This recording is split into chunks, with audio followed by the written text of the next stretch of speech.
Skip was a brilliant engineer, a visionary, but even he struggled to comprehend the scale of the wreckage in front of him. A single human ship. One. It had taken 3 of their 8 supercarriers and an amazing amount of luck to take it down. Tip to tail, it was more than 15 kilometers long. The crew space barely held 5 pilots. The rest was just engine. He'd been given as much background as the Council itself had. He'd seen the battle footage. The abomination was bigger than their largest station, but it had still danced around the battlefield with all the grace of dust in the wind. If its weapon systems were fully operational, there would be no one left to speak of it. The fact that it had done all of this with nothing but a short-range PDC was terrifying. In ship-to-ship combat, it was like chasing down a sniper just to gut him with a knife, then repeating it 3 times in a row.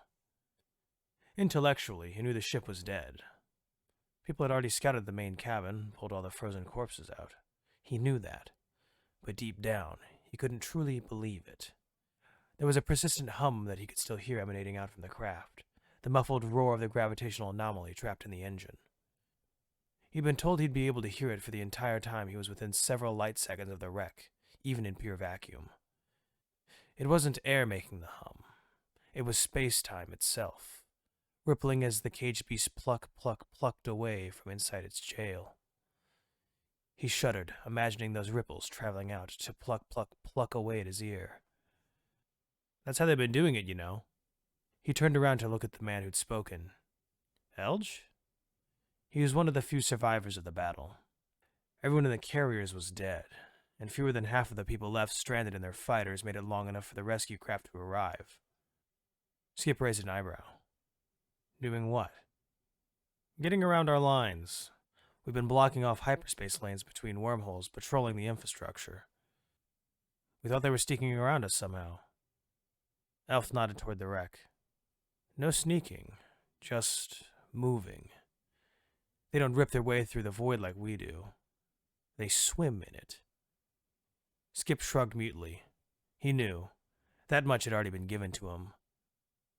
The knowledge was changing the upper brass's tactics, but not by much. It just wasn't possible to guard choke points anymore.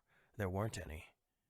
The humans had designed their ships so that they could attack at any time and in any place, and leave without anyone knowing where they went.